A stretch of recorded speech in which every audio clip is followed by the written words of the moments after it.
Hello and welcome to another exciting edition of Business Point on Global Television, a program where we highlight business issues concerning Nigeria as we look at what's happening in the stock market, the investors' confidence, and what investors are saying about our business expert opinion, and all of this into one program. My name is Ubong Usoro in Abuja, and I'm saying welcome to the program tonight. This morning, we'll be looking at a lot of things. There's the tax law that will be coming into effect by January, and many Nigerians are wondering, what is the government saying? We have some stories about this and many other stories, but let's go for a short break, and when we're back, we'll get right into looking at the business stories that we have for you this morning on the program. My name is Ubong Osora. We'll be right back.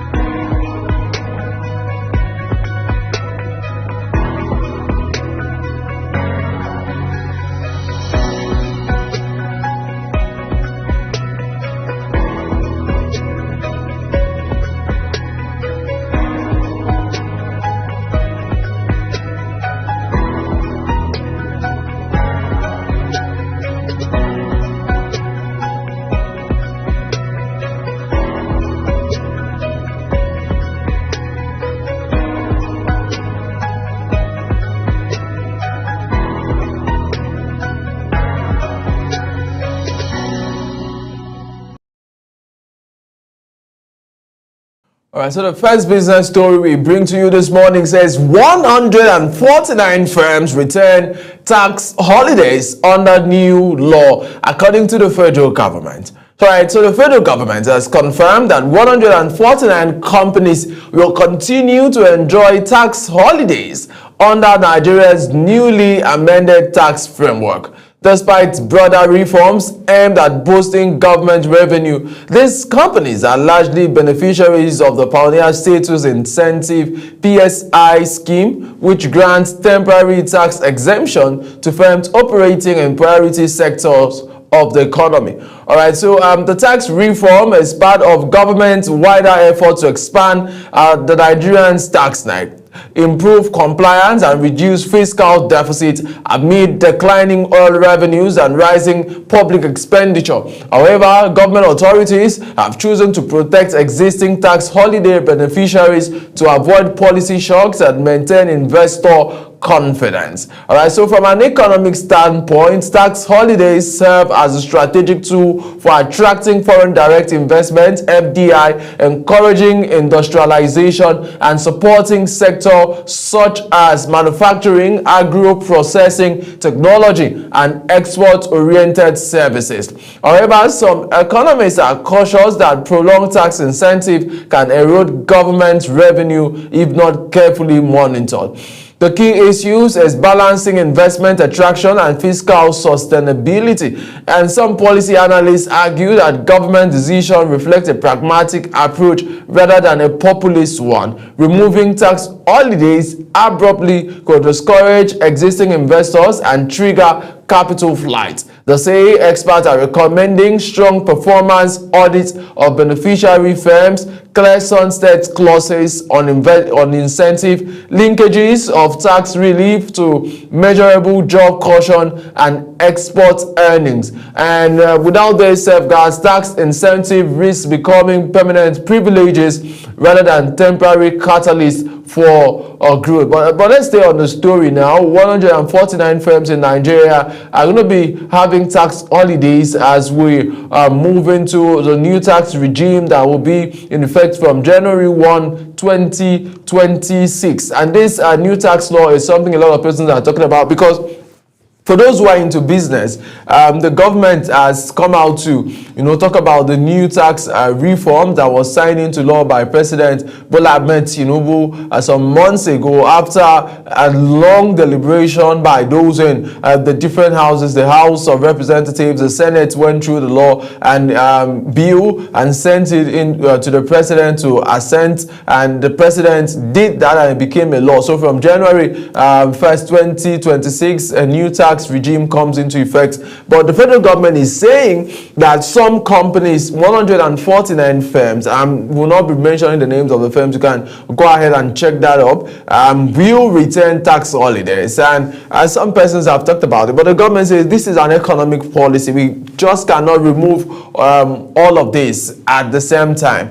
Some companies that are in critical sector like education, healthcare, will have these tax holidays to be able to measure up and attract foreign direct investment for the meantime. And that is what experts are saying. Can we track how long the tax holidays are going to last, and so that it does not become privileges for a few companies, maybe those who have connection, to be able to get their names there? And some person will ask, what are the criteria for the names of companies to be included as to those who are receiving this tax holiday? But we can inform you at the moment that 149 firms in Nigeria return tax holidays, even when the federal government brings into effect the new tax law that comes into effect 1st of January 2026. All right, so like we said, the tax holiday is to broaden reform to boost government revenue in the larger sense, because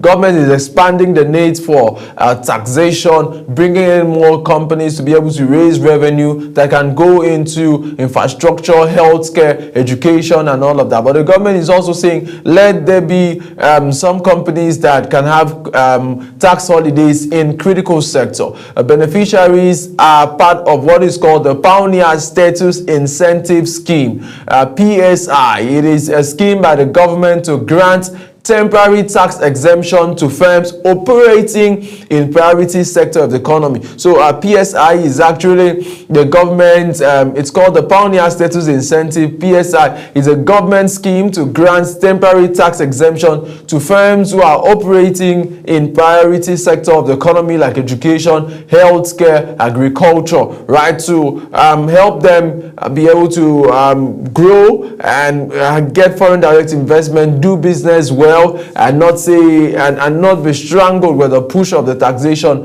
that is coming in. All right, so the tax reform is part of government's wider effort to expand the tax nets, because the government has talked about it. We need to pay more taxes, we need to do more bridges, we need to build more infrastructure and all of that. We need the taxes, and this is why we're having the tax reform that will be coming in from the 1st of January 2026. And there's also talks about improving compliance and reducing fiscal deficit, especially as we are seeing declining oil revenue and the rising public expenditure.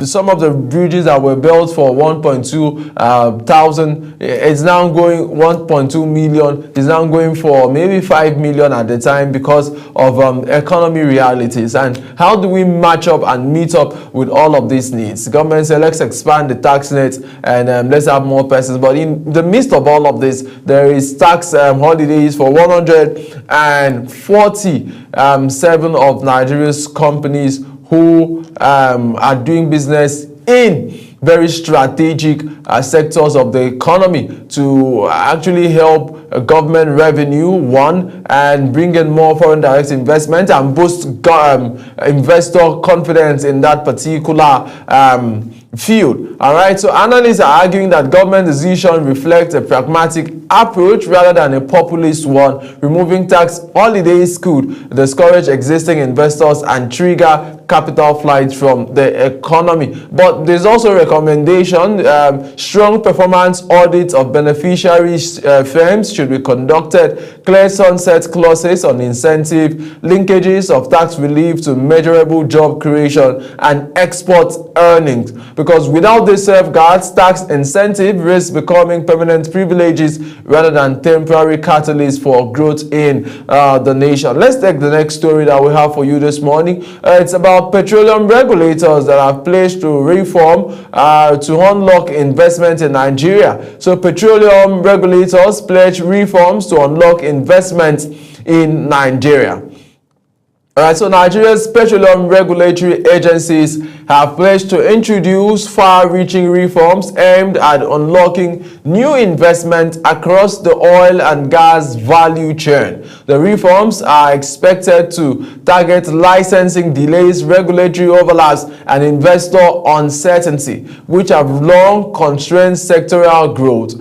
Despite being Africa's largest crude oil producer, Nigeria has struggled to attract sustained investment due to policy inconsistency, slow approval processes, security concerns in oil-producing regions. The Petroleum Industry Act, the PIA, was designed to address these issues, but implementation challenges have also persisted. So now regulators in the oil and gas industry in Nigeria are promising faster licensing and permit approval. Digitalization of regulatory processes is also promised, improved transparency and accountability, stronger enforcement of contracts, and the oil and gas sector in Nigeria is one sector that is very, very capital intensive and long-term in planning. So meaning investors require clarity, predictability, and regulatory stability to be able to invest in this particular sector, because it is a sector that is very, very capital intensive and long-term in planning. So you don't just run in and run out. You need to be clarity, but from the part of government, predictability, regulatory stability, and any improvement in regulatory efficiency could lower investment premiums and unlock billions of dollars in delayed projects all across that particular industry. All right, so energy economists note that reforms must go beyond announcements. So for Nigeria to regain from competitiveness, regulators must ensure regulatory independence, eliminate discretionary decision-making, build investor trust through consistent enforcement. Without tangible implementation, reforms pledges may fail to reverse years of declining upstream investment. And this is one of the places that we've talked about, or investors have talked about investment in upstream platforms so far has not been commensurate with investment in downstream, because a lot of companies are resistant to put in that much money, to put in that amount of investment into the upstream sector in Nigeria. But with these investors saying that, all right, this is the time we want to unlock billions of naira, billions of dollars that can actually go into our oil sector. And we know how important that sector is to Nigeria. At the point was funding over 80% of our budget, right? Now it's not doing as much as it was, but it is still very, very important for Nigeria to, or Nigerians to be able to, do this at this particular time. And the government is very clear about the position that there will be more investment in oil and gas sector, and to see how we can actually grow that sector once again and be a point of choice. All right, so petroleum regulators are pledged to reform to unlock investment in Nigeria's oil sector. So regulatory agencies are pleading and asking that far-reaching reforms can unlock new investment across the oil and gas value chain in Nigeria. And yeah, they've talked about issues. They've talked about target licensing delays as to how you want to get a license to go in, do a project in maybe deep water projects. You have to go through different licensing delays that may some investors don't have the time, they don't have the patience, they want to come in, do their FDI, get their profits back immediately. But when they go through a lot of that licensing delays, regulatory overlaps, and investor uncertainty, they may be constrained, and that also affects that particular sector. But with this now, we are seeing that Nigeria is Africa's largest crude oil producer, but we are struggling to attract sustained investment because of policy inconsistency, slow approval processes, security concerns, especially in the oil producing region. I know people want to talk about the PIA, the Petroleum Industry Act, which was designed to address this issue, but we still have implementation challenges. But with investors coming to say, okay, let's look for a way forward. we could have faster licensing permits, approval, digitalization of regulatory processes, which will be very good, improve transparency and accountability, because we need long-term investment in Nigeria's oil and gas sector. Let's take another story for you this morning. The World Bank has approved $500 million loan for Nigeria. All right, so World Bank to approve $500 million loan for Nigeria. Nigeria is set to receive a $500 million financing package from the World Bank. All right, so this particular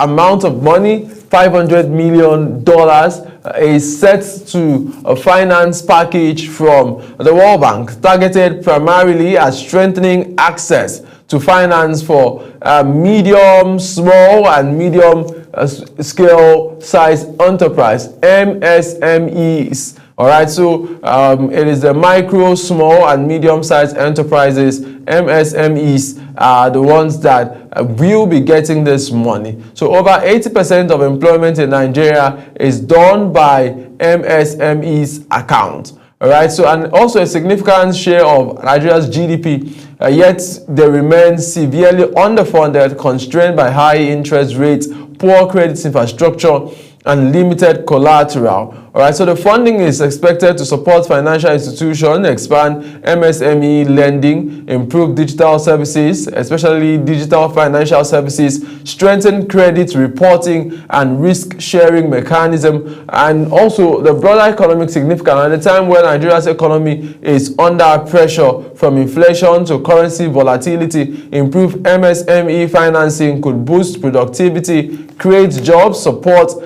inclusive economic growth, and experts are saying, especially development economists, caution that external funding alone is not good enough, but we must maximize impact, reform our lending framework, improve credit data system, reduce policy uncertainty affecting businesses, and without this structural reform, cheap development finance may fail to translate into real economic expansion in Nigeria. All right, so the next story says, turn challenges into opportunities. Experts urge African entrepreneurs. Experts urge African entrepreneurs to turn challenges into opportunity. So a business expert has urged African entrepreneurs to reframe economic challenges as opportunities, particularly in an era defined by inflation, currency depreciation, and global uncertainty.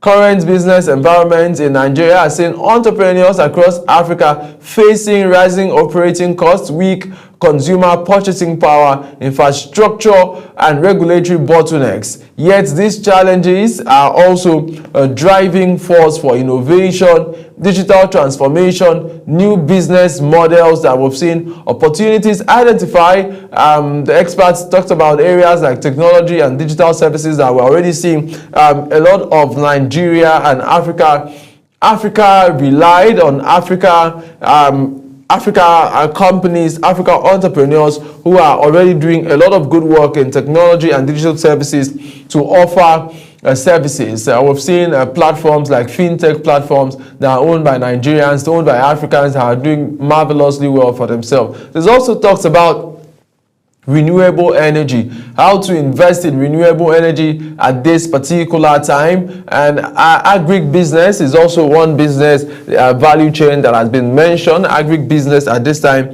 is a good business for Africa, and the intra-Africa trade under AFTA. All right, so successful entrepreneurs argue that Africa must adapt quickly to market changes, leverage technology to scale, explore regional rather than purely national markets. In a volatile environment, resilience and adaptability becomes competitive advantage. All right, so let's go to PENCOM now, where PENCOM shifts a pension recapitalization deadline to June 2027. All right, PENCOM have shifted pension recapitalization deadline to June 2027.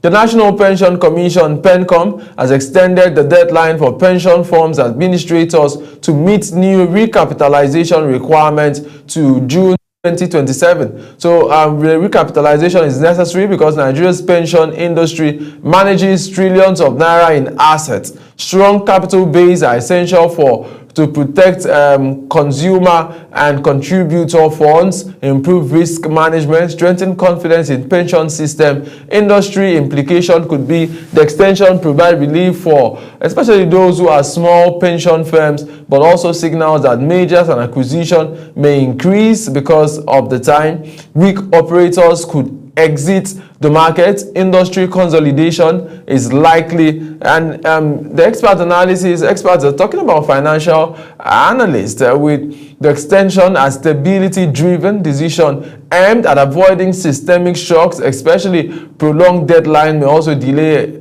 necessary reform. Experts recommend that PENCOM should maintain strict monitoring, ensure transparency in compliance, prioritize contributor protection over industry convenience, and that is very, very key. I'd like to just say a few things about this particular story and what pension, how pension can be. How PENCOM can, go ahead to move that particular market. All right, we'll see this happen with the bank when in 2006, we had the recapitalization. Remember the bank recapitalization, and a lot of banks were not able to raise the funds. They went into major, they were acquisition. But at the end of the day, it left our banking sector more stable. Instead of having as many banks as possible that tomorrow could go extinct, we now had one bank, bigger banks that were doing well, but they had more branches, but the banks on the whole were doing well with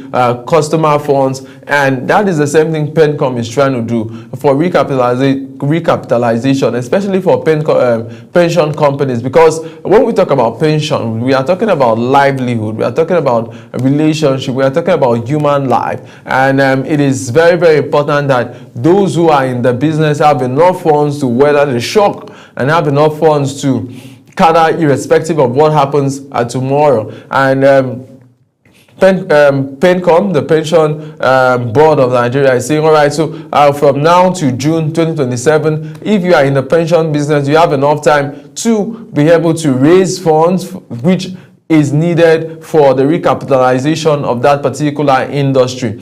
All right, so the Nigerian Pension Commission, PENCOM, is extending the deadline for pension fund administrators to meet new capitalization requirements to June 2027. So more than 1 year from now, you have enough time, go into the market, raise the funds needed. If you need to go into a major, go into an acquisition, because you may be out of business very soon if you are not able to meet up with industry standard, because Nigeria Pension manages trillions of naira in assets, and it wouldn't be a nice thing to for the companies to go bankrupt, and this is what it's about. It's about having the right source of funds to be able to be sustainable in the long run as that particular business keeps growing. All right, so especially protecting consumer and contributor funds, improving risk management, strengthening confidence in the Nigerian pension scheme. These are some of the things that it will help the Nigerian pension companies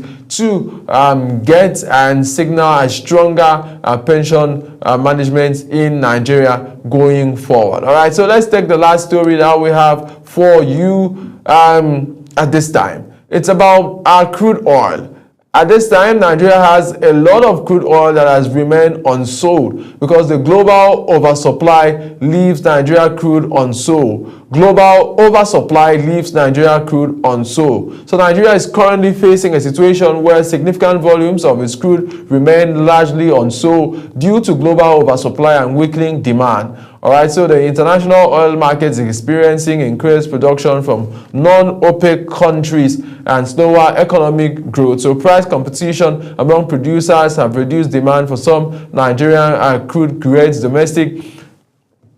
Because when at this time, and it is quite very difficult for Nigeria because this goes ahead to affect foreign exchange inflows, government revenue projection, budget implementation, having complicating a balanced export and domestic refining needs at the time. But this is where we can leave it at this point because we are run out of time as to the stories that we are taking. But like I say every day when I come on the show, remember to do some business because global television means business and we all mean business. We should all do good business anywhere we are. It's been a wonderful business year. My name is Ubong Usora, standing in for the Queen of Business, Kike Lomo Okere, and I'm saying do business today.